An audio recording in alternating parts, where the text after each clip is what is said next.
So yeah, like well, at the end of the summer, well, you know the summer is like, well, especially the end is like very dragging, but we're it's not that we really want people to leave, you know, but it's just that we kind of want because everybody's really looking forward to the winter because so we just want come on, move on, move on, move on, and then we can start a winter, you know, just the 21 of us. And I don't think you can properly say you've been to the Antarctic unless you've spent a winter here.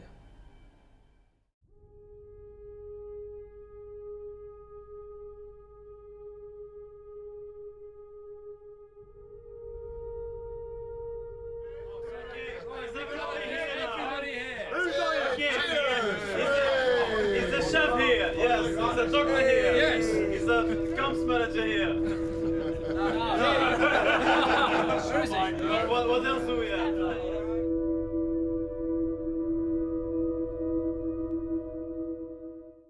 Mixed emotions when the ship left at the end of the summer. I was a bit sad because there was a lot of people that I'd got quite close to over the summer that were leaving. And I was a bit nervous because I didn't know what to expect for the winter, and at the same time I knew that this was it for the next 6 months, so if I didn't like it there's no way of getting out. But then I was also very excited. I was like, there's a lot of things I'm going to experience over the winter that I've never had the chance to do over the summer, and get to know people that you don't really get to know over the summer because there's so many people here on base.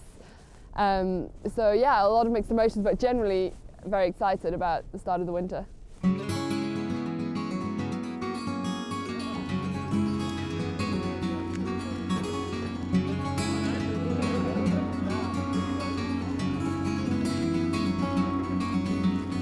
Where near the ocean lies a silver chest. 20 brave men, they all took the last breath. When the seas are angry and when I saw the ship disappearing for the last time, I think I felt panic and just, well, a mixture of panic and excitement. wave goodbye on your own. They're rendered out, but you don't feel it anymore. Watch the sails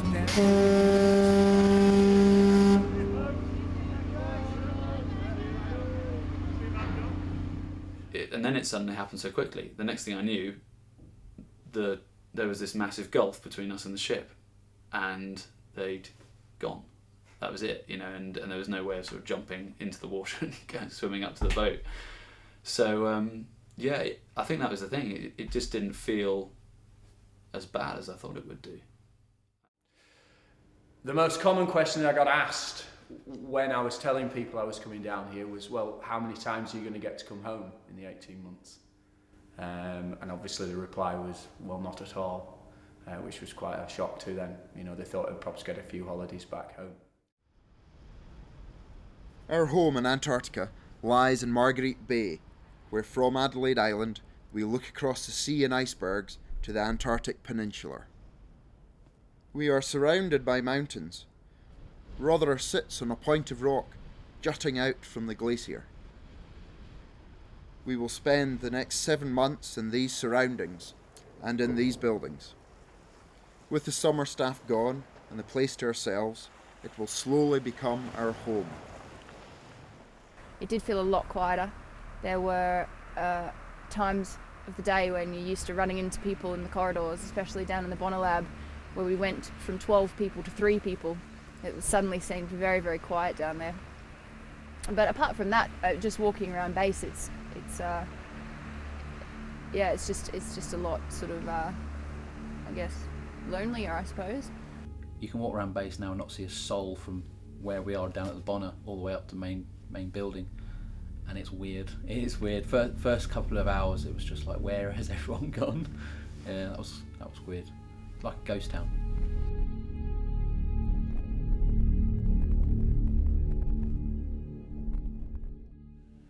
I think the hardest part of winters when it's after midwinters, when you look forward to midwinters through the first bit of winter, and then afterwards there's a bit of a lull for a couple of months and it's very dark and the weather tends to be a bit poor.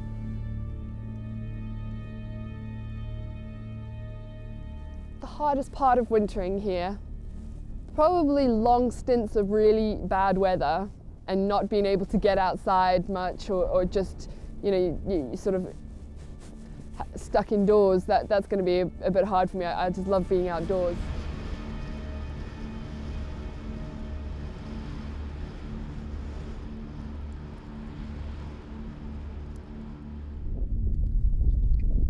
I would be staggered if any individual on base didn't have some qualms or concerns about wintering down here. Hardest part of winter will probably be keeping a routine. I found it quite difficult, getting out of bed at the right time in the morning, and getting motivated for the day. And I think that'll continue. I think it'll be a difficult thing, obviously, because we haven't got day and night really to what we're used to. It's not that I really suffer from it, but I feel it that it's getting darker, and I'm more tired,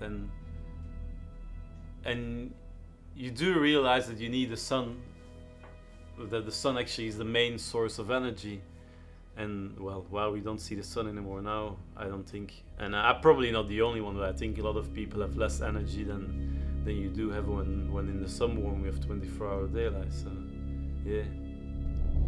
I think the bad things about wintering are that you are away from friends and family for quite a long time, and you are living in an area where it gets pretty dark and the weather can be a bit grim at times. I think the things I miss from home at the minute are, obviously there's fresh fruit and veg, which starts to become a bit of a fixation.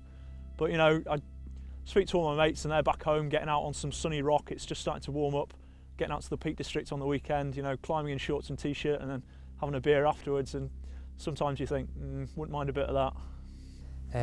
I just miss my wife and kids really the most. That's the main thing really. I get to see them on the web camera though, so that's good. So I phone them up 2 or 3 times a week, have a chat with them, see how they're doing. Yeah, the big difference between wintering now and my first winter, which was in 1991, was the communications really. It was very basic communications in those days. You had one sheet of A4 paper faxed to your next of kin once a month, and that was your only communication with the outside world. Telephone calls were extremely expensive, something like £10 for 1 minute on the telephone, whereas now we have the internet, we have phone calls which are very cheap, so the communications is probably the biggest difference, I'd say.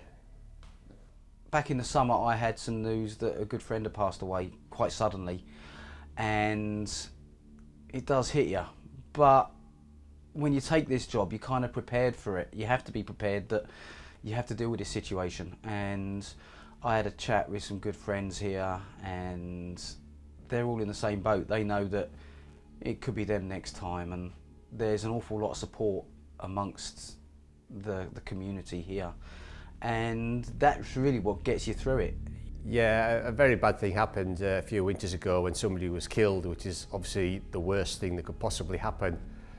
And it was quite hard for everybody because people here are your family, so it's just like somebody in your family being killed, so it was very hard. Luckily, we were a tightly knit bunch of people who were, previous to the accident, had got on very well together, and they helped us in the grieving process afterwards, yeah.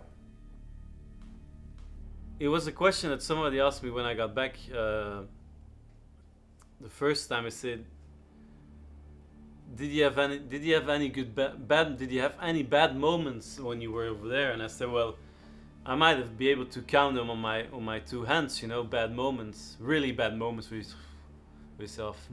Not enough. But those 10 or 9 or whatever moments, they don't do anything to the 100 of good experiences that you have, and all the moments where you're just having so much fun and just be able to do stuff that you wouldn't even think of doing, like fancy dress parties or going skiing, going mountaineering, all that stuff. And I think that's the reason why I signed up for another contract, yeah. And I didn't have to think a long time to sign up for it, So, yeah. And at the weekend, if the weather's great, we get outside and go skiing or climbing.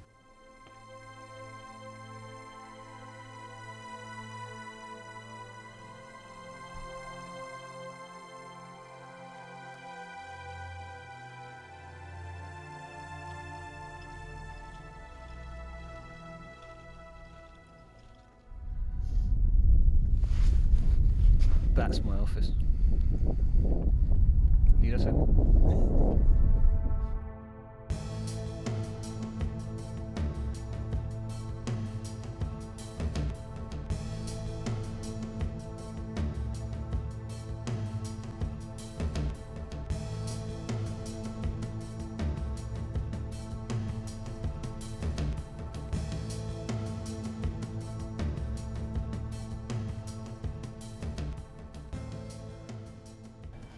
The diving in Antarctica is quite simply stunning. The visibility is better than anywhere else in the world. The water's clearer. The marine life is spectacular. Diving under the ice is just out of this world. And I think with the job, you can't get a good idea of how things work down here unless you can see them in the summer and the winter. And it's just amazing. For example, like, you know, in the summer we see thousands of sea cucumbers, and now in the winter it's very hard to find any. And so it's nice to be able to have that comparison. So yeah, I definitely came to winter. My job is a very big part of why I came down to Antarctica. Aside from the experience of actually being here, my job itself I can't do in any other part of the world. I'm seeing things and studying things that exist nowhere else on the planet. So for me it's a very important part of being here. The highlight so far has got to really be my winter trip. Actually getting out to go and do some proper mountaineering. Stuff that I've never ever always fancied doing, but never really got the chance.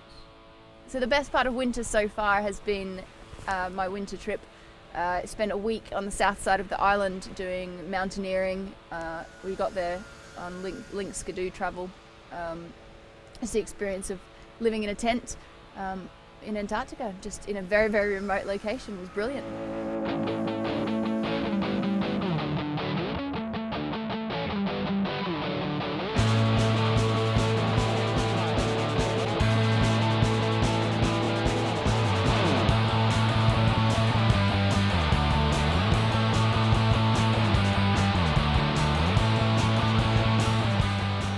Wide were those slots? Big. That wide. Oh. I've got a plan to change your life. We've got to end this stupid madness. We've got to put it all behind.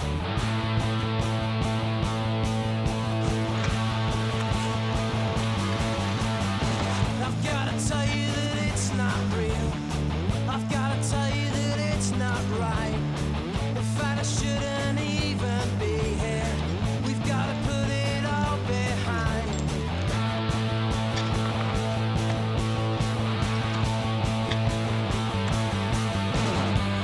How many people feel things we feel? Amazing, brilliant, fantastic. The world is a wonderful place. I'm so excited. It's pretty awesome summit right enough, isn't it? What's that? It's a pretty awesome summit. Hells yeah. It's got to be one of the better hills. My highlight of wintering so far would definitely been climbing Mount Leotard with Reet. It's just, I think it's just behind me, just about there. And it's the second highest mountain on the island. Not many people get a chance.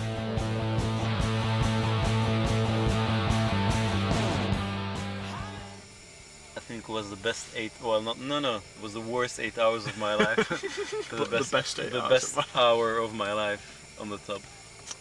20 Yeah. minutes. Gets the top, It was great, yeah. It was brilliant. I'm glad I did it. It's the best Antarctic experience ever, I think. Well, the views and the way that the environment changes, it's just unbelievable. You know, the sunrises that we get now and the sunsets, and in fact we're losing, 20 minutes a day. The thing I love most about wintering is just being here. This is a stunning environment, and it's the whole package that is the most important thing. Individual aspects are great, but when you put it all together, it's a package that's just breathtaking. Because living and working in Antarctica, and especially Rotorua Research Station, is an incredible experience. I think a good wintering team is just a team that gels really well together. You don't all have to have the same personalities or ideas on life, but people that just get along well with each other. and just respect each other and do their jobs. Yeah, I mean, I've done a lot of winters, obviously because I just love the place, you know, and it is a very special experience, not just the Antarctic itself, but being, you know, with a group of interesting people on base. I mean, the personnel being so diverse, from plumbers to doctors to mountaineers to divers. So the whole experience of being with a group of people like that in such a special place, yeah, it makes me want to keep coming back. It's, you know, it's very isolated, but at the same time you can get out and do some amazing hobbies, sports, and meet some amazing people. It's quite funny because it is just the kind of simple, because life gets down to its basics and you're not bothered about, you're no longer bothered about you know, the global economic crisis, what the news is going on every day, and it's just a group of 20 people who are out, you know, they have to get on with their work and do their stuff, but everyone has to get together in the evenings, enjoy themselves. So I guess it's just like being a little community, remote community. That's what we are, and it's completely different from what most people have done before. Because it is an incredible, especially here at Rotterdam, it's an incredible thing to do, where you get to know actually so many different people, 21 people, and you get to know them very, very well. There's only a few people here, and you have a real group of people that you enjoy your winter with. I mean, for me, that's it. Main love about wintering is just being down here with a group of people, a group of like-minded people. Yeah, obviously, if you've wintered with somebody, you really get to know them. They almost become like part of your family. Sometimes you know people even closer down here than you do members of your family, because you're just spending 24 hours a day with them in a very enclosed environment.